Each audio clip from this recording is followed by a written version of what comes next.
one thing I'm going to have to make sure I do. So I'll pause the recording until we get started and then start it again. I'll keep an eye on people that are trying to come into the room too. All right, guys. Well, thanks for joining me. I want to make this really valuable for you. So appreciate any feedback, anything that you need, any of your expectations. I want to make sure that I'm meeting that, exceeding that, and you guys are getting tremendous value from this. So every Thursday, we're going to meet live here, 12 o'clock Eastern. Everything will be recorded, so you can view it if you missed it, and then share it with your team. So I'm hoping that everybody really takes this training as something that they can use to train your sales team, other people in your company as well. So what we're going to do is just go over one or two topics at a time. Don't want to go over everything at once. It's just too much. If something doesn't make sense to you, or you want to challenge my thinking, go ahead and challenge my thinking or process just to have clarity, because if you got questions, other people do as well. So we'll be repeating topics for a couple weeks. So I want to make sure that the sales team is using it. So we want to verify, not only train you, teach you, but verify that what it is that we're teaching, that you guys are actually using it, practicing it. After our subject matter, I'm going to open up the call for any challenges that you're facing currently. I know one person reached out and said, hey, are you going to discuss follow-up and or closing the sale? And I'll discuss those things in the future.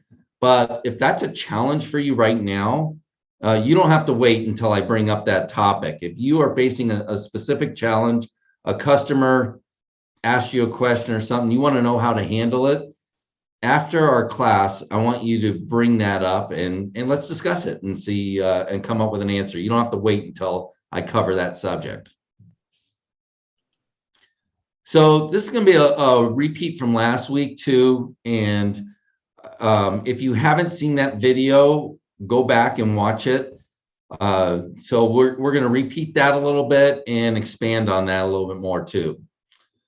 And the question I have for you is, how do you respond when somebody asks you, how much do you charge for carpet?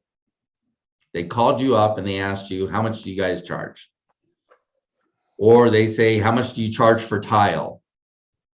Or maybe they came into your showroom with a piece of tile and they said, can you match this tile? Which none of us can ever do, right? Do you carry bamboo flooring? Maybe they're asking you for something that you don't carry or you don't recommend. How about this one? Ever get this? Are you competitive with Home Depot? I get that random question often. I just went to Home Depot or Lowe's. Are you guys competitive with them? So the way to respond to any of these questions is, tell me about your project. What are you working on? A lot of times what we'll do is give random responses. How much do you guys charge for carpet? And what I hear, I do a lot of one-on-one mastermind calls and coaching with a lot of flooring dealers. And I always ask them this question right off the bat: how much do you charge for carpet? And they'll say, well, it depends on what you're looking for. We have anything from $2 a square foot to $8 a square foot. You give a bunch of irrelevant answers. And what's really important is to understand them. Tell me about your project. What are you working on? We want to know what they're working on. We can answer. It's not to avoid the question of price, but it's to understand them better so we can talk better about specifically what they're looking for. So I want to expand on that a little bit more though.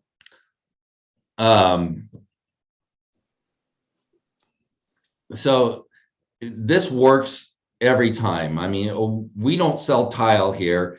And look, all the training I do is stuff I teach my people at Carpets of Arizona. I've sold the business to my son. It's his baby now. But this is all the training, everything I've done, marketing, sales wise, is stuff I've used here. So this isn't theory. This is stuff we practice every day. and it works just about every time.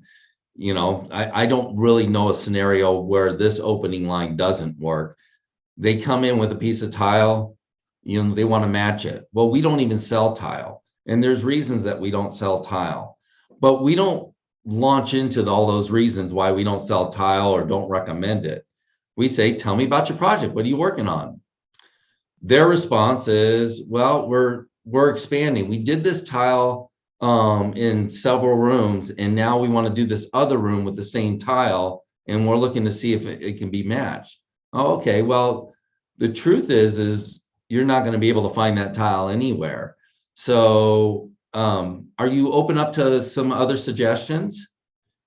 If you ask them that question, are you open to other ideas? They will always say yes. If you say, no, we don't carry tile, we don't recommend it, we don't do that, you're not going to be able to find that anyway. I recommend that you do this. Now they're going to take a defensive position. They came in here looking for that tile, matching that tile. They have an idea of what they're looking for. So now they're going to battle you and defend what they came in there for. So it's important when somebody is coming in looking for something that you ask their permission to show them something else. Hey, do you mind if I recommend something else? Are you open up to anything else? They will never say no, almost never. Once in a while they'll dig in their heels, and you say, okay, good luck. It's a respectful conversation. You're not going to sell that job anyhow if you don't carry that product. So you'll let them go on their way. There's a big difference in how you get people to go from one product to the next. It's okay to switch them to a product that's better for them. But it all begins with this line. Tell me about your project. What are you working on? Do you guys on the call, do you have any scenario that you can think of where that's not going to work? And have any of you used that or started using that? So that's what I want to make sure too, is that you're getting these calls, and whether it's a phone call or they're coming into the showroom. Before answering any of their questions or handling any of their needs, the idea is for you to understand what they're working on. Once you understand their project, their timeline, why they're covering their floors, all that stuff, once you understand that, you will do so much better of a job selling, because you're going to recommend product based on them, their situation, not based on your knowledge and your expertise. Because at the end of the day, we just don't matter. It's them that matters. Once you understand them, you're going to sell that job. So it's really important to understand their project. Same thing. They come in looking for wood flooring. You don't take them to the wood flooring rack first thing. You say, tell me about your project. What are you working on? Before you start looking at any products. How long do you plan on living in the home? You're going to ask them a few questions.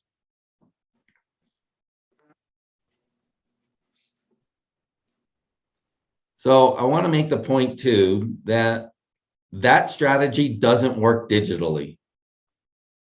Okay.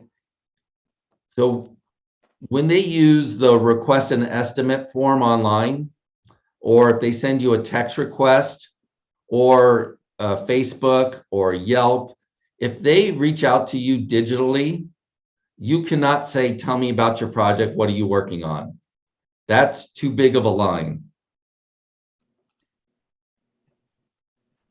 The way to handle that, your goal in any digital conversation is to get a response, any response.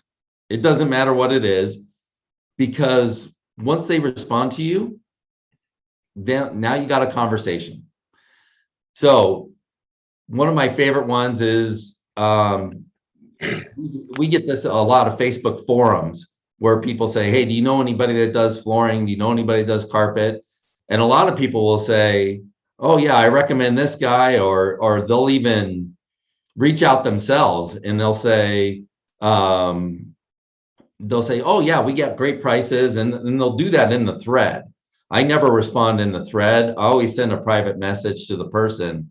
And the first question I always ask is, oh, do you already have material, or do you need to buy the material too? And they'll usually respond with a yes or no. Once they respond, I've got them. We've got a conversation. But if I say, tell me about your project, what are you working on? They're not going to respond to that question. It needs to be a yes or no question, the simplest, easiest question.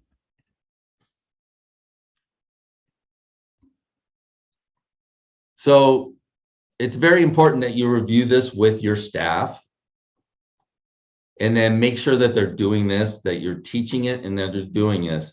We have a Monday morning meeting, and I ask them weeks on end, not to be insulting, but employees are kind of like your kids. If you tell them once, it doesn't work. Okay, you got to tell them over and over and over again. And sorry to you employees that are listening to this. I don't mean to offend you. I'm sorry. This is just the reality of the situation. Just as if you buy cereal or Pop-Tarts, they'll leave the empty box in the cupboards. So very, very much like your children. So don't take offense to that. That's just a fact. So, but go over this. Repetition helps. You teach them. They may use it once or twice and then get away from it. Make sure, test them. You've got the sales meeting, ask them the question. If I call you up and I say, what do you guys charge for carpet? Or what do you charge for tile? How are you guys responding? Make sure that they're responding. Tell me about your project. What are you working on? The next steps in that is really to go, and we'll go further as we go along. But the next step to that is tell me about your project. What are you working on? They'll tell you the rooms that they're covering.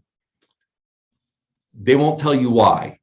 So I always ask them, is this your forever home?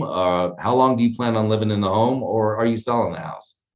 So, because my response is going to be very different. If they're selling the house, then I'm going to say, oh, okay, what you can expect to pay is a range. You can expect to pay $250 to $350 a square foot installed. We also have the Home Seller Dream program. It's a program we do for people selling the house. So it gives me a chance to promote that if I know they're selling the home. If they're not selling the home, I'm not going to talk about that, But what I find are people, there's 5 different types of people. They're selling the house or they're renting the house. They're going to live there 3 to 5 years. It's like a starter home. And then they're going to either sell the house or rent the house. This is the conversation going on in their mind. And it's very powerful when you repeat this stuff back to them. They've got a busy family. They're going to be there for about 10 years. They got a lot going on. They love this house. They're going to live there the rest of their lives, usually older people. And then when it comes to carpet, the 5th customer is Berber. So those are the 5 things that people ask for based on their needs. Berber or a pattern carpet. So, and usually they're going to live there longer. If they're wanting something nice, obviously they're going to live there longer, and they appreciate quality.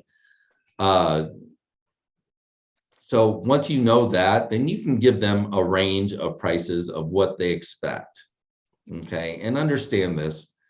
They're not calling you to find the cheapest people in town. They want to get an idea. I used to make this mistake online, thinking people were shopping when they checked out different websites. No, they're not shopping. They're looking for information. They want to make the next step. And it's very frustrating for a customer to go from business to business to business, and nobody has any pricing. So, so they have to go further. They have to make the phone call. Now, if you have pricing on your website, they're going to come visit you because they get at least a sense of what you're going to charge. And if you look at our website, carpetsofarizona.com, and you go to the carpet pricing section, you'll see that it's a range based on those 5 areas that I told you about. So we don't give them a price on the product and a price for the labor or anything like that. But it's just enough information to help them take the next step. So as you're going through this with your employees, make sure they're following these steps. Make sure they're asking that question. Hold them accountable. Follow up, follow up, follow up. Okay, on this specific topic, do you guys have any questions, or do you see this working or not working? Do you have any trouble using this strategy?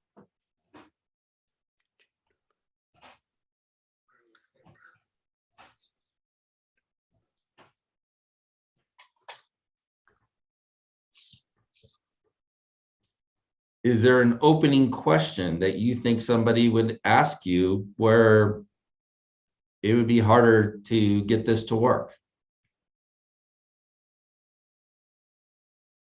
And some people will come in and tell you exactly what they're doing and looking for, and that's good. I mean, you kind of got that out of the way, so you're able to help them. Well, and let's say that one, and that would be the one scenario where this won't work, is when they come in and they say, hey, we're covering our living room and bedrooms. You know, we're remodeling this house, and because we got a busy family, we're going to be here. Okay, great. Now you understand the product. Now you can show them stuff based on all that information. So if they give you that information up front, that's great. So I love to tell this story at the master class too. I had a customer come in. They came from Home Depot, and they told me, we just came in from Home Depot and we saw some carpet around $2 a square foot. Do you have anything for that price? And what do you think my response was? Well, tell me about your project. What are you working on? I don't have anything for $2 a square foot. You know, there's no money in that. I'm not going to sell anything for $2 a square foot. But tell me about your project. What are you working on? They said, well, we're doing our master bedroom. I said, oh, okay. Are you guys moving, or are you plan on living in this home? They said, oh, no, we love this home. We're going to live here. Okay, you're going to get a $2 a square foot carpet for a home you plan on living in? That's the voice going on in my head. I didn't say that out loud.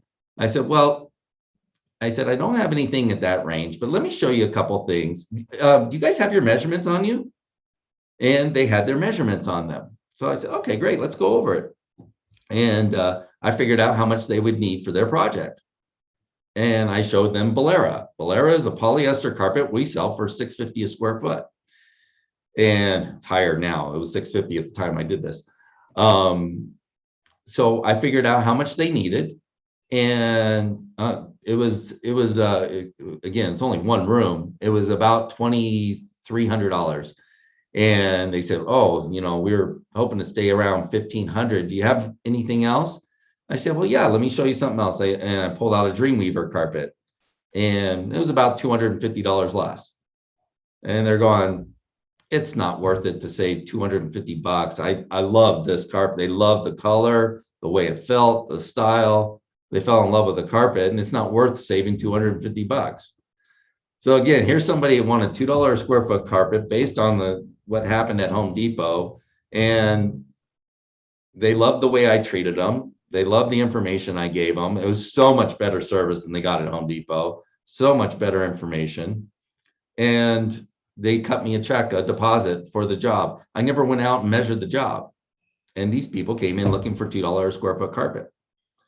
You know, that's another thing. When people are coming in and they've got this price in mind, don't be afraid to show them something more expensive. If they come in looking for a $4 a square foot flooring, carpet, whatever, and you show them something that's $6 or $7 a square foot, they fall in love with it. They may not go with that, but they'll raise their budget to something a little bit more reasonable. We can't spend that kind of money. But if you show them something at the range that they're looking for, they're going to ask you, do you have anything less expensive?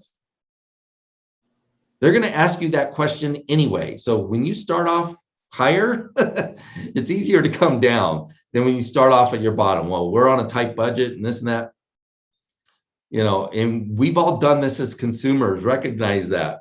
You go in looking for something and you're thinking you're going to spend, say, $1,500, and you find out everything you're looking at is about 3,000. Well, you're fine paying 2,500, even though your budget in the beginning was 1,500. I never asked that budget question too. Let them bring that up if that's important to them. But you'll discover that in the conversation. In fact, we have a little shock collar on the salespeople. If they bring up price before the customer, then they get a little shock. So that works as good as sales training. I recommend that. You can just, they don't have it for humans, so just get a dog collar, and that works really well. All right, so I gather you guys get the gist of this and that you can use this. Tell me about your project. What are you working on? Say that, repeat it. It's easy. It's going to be easy for you to, and phone call. And again, the bookkeeper can answer the question this way. Your parents who are working for you can answer this way. If you're a seasoned veteran, you can answer this way. There's nobody that this won't work for who answers the phone in your company.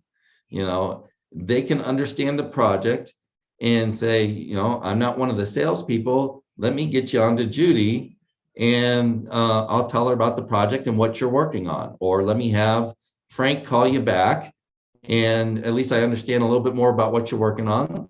Let me have him give you a call and go over your project with you and make some suggestions. Okay, so every single person in the company can respond this way to that question. So right now I'm going to open it up to you guys. That's the training. I want to make sure you're using it. Please give me feedback during the week if you're getting jammed up, or if you feel like there's something that for some reason that this isn't working for you. Just reach out to me, let me know, and let's have a conversation.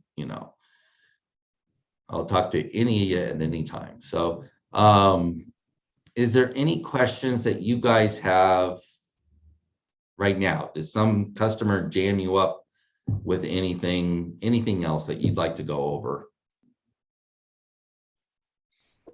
Hey, Jerry. Yeah. So I got a customer I wasn't here. It was my the guy that I just hired. So he was talking with her for a while, and then she came in and she already knew what she wanted. It was a hardwood. It was like 2,400 square feet. And then she came in and she told him what did she want, and he didn't really know what it was or anything. So he didn't call me either. So the customer basically left like right away because we didn't have it, and he didn't know what to say.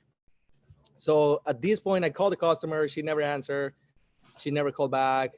He was pretty upset. So I didn't know what to really. I mean, I told him, you need to call me because you're new. You can't. It's a big job, so we need to make sure we have answers for these people. So what do you recommend that he should do, because he's gonna be watching this recorder? I think all of us are going to get questions that we don't know the answer to. So being prepared to say, I'm not sure, that's a good question, or hey, I'm not sure, that's beautiful flooring. Let me check with Caesar and see if I can get that. Can I get your number, and I'll call you back. Caesar's on a job right now, but absolutely, let me ask him and we'll get back to you with an answer. Yeah, look, if they're impatient and they're bullies, the one customer I have a hard time with is the bully, the one that asks you a question and you didn't get a chance to answer it, and they're asking you another question. So, and the wives hate the bullies. That's, I strategize for customers, but sometimes they're going to run roughshod over you, and there's not a whole lot you can do about that. But you need to be prepared in that if you don't know the answer to the question, say, oh, let me make sure and find out. I'm not sure about that. I just started working here, or something like that, So let me find out for you. Can I get your number and let me have Caesar give you a call back and tell, and you probably want to say something like, oh man, that's a beautiful flooring, let me find Yeah. out. Here's Okay. the other thing is, we might carry that, and it's very common that other stores have different names for the same product. So let me find if we carry that same product and we can get back to you on that. Perfect.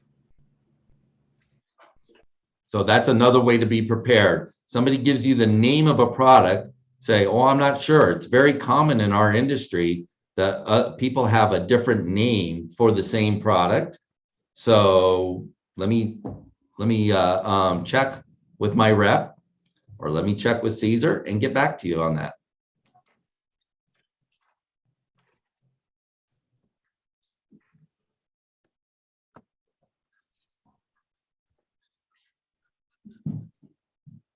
I had one of my the gal that's our sales manager now. A customer said, what's the twist on that? And she said, well, that's not really that important. I mean, it's not going to determine the quality of the product. Well, that was a mistake. She dismissed that person's concern. And the only reason it's a concern, again, is Home Depot did a really good job with their presentation. And they were able to jam us up with a question that we're not used to answering, because that information's not on any of the samples. So that's a brilliant strategy. It's having information that other people don't have. But what she should have said is, oh, that's a great question. I'm not positive. Let me find out for you. I'll get back to you with the answer. But if you dismiss something that they think is important, and they may be wrong, but it doesn't matter.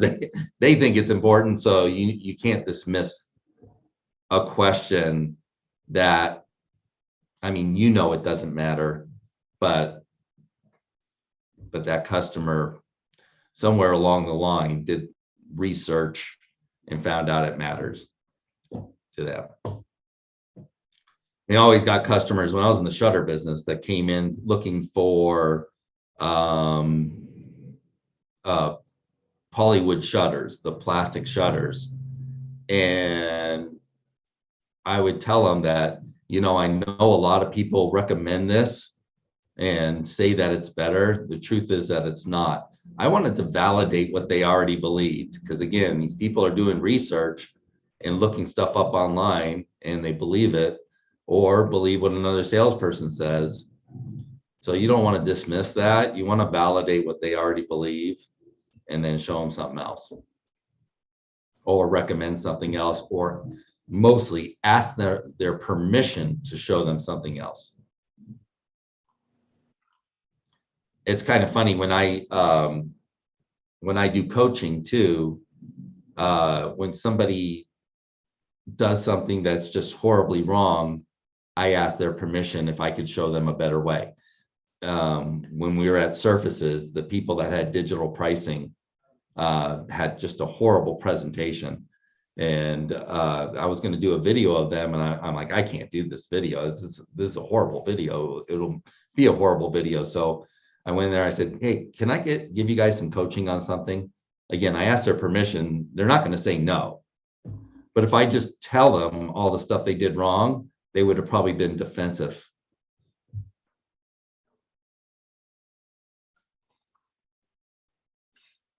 Some of you guys that don't like luxury vinyl won't sell it. Again, you need to ask their permission to show them something else, discover why they like the luxury vinyl, and validate what they already believe. Yes, it's a very popular product right now. I understand that.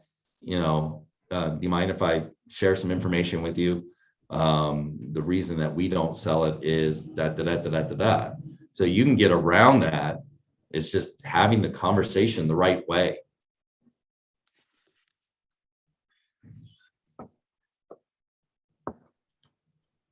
All right, gang. Well, if there's nothing else, once this recording is done, I'll send you guys an email of the recording. And again, share it with the staff. Please give me feedback on good, bad, indifferent, and let me know. And then again, as you're going along, you've got my email. Send me a note. You can reach me in Messenger on Facebook if you've got a particular challenge.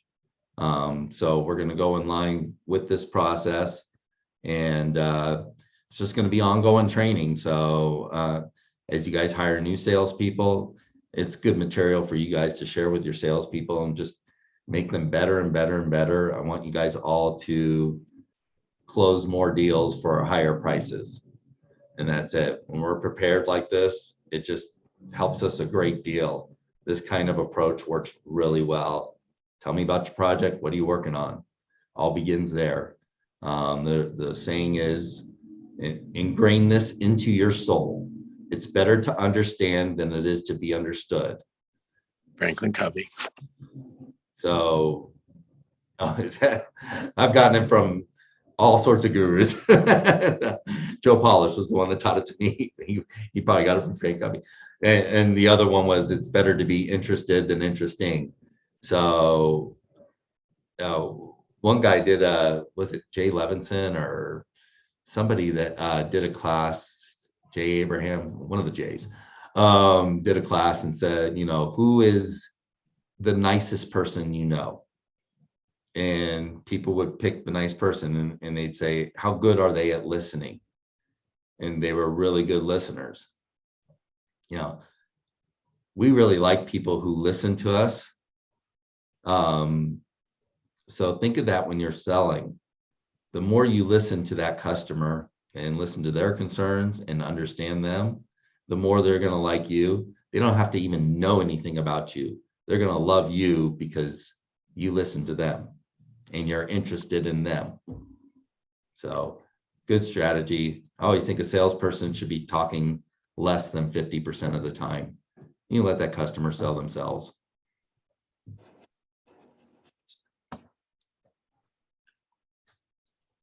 All right, gang. So glad y'all made it. Tell your family, tell your friends to join us. And I'd appreciate any feedback that you got. Thank you.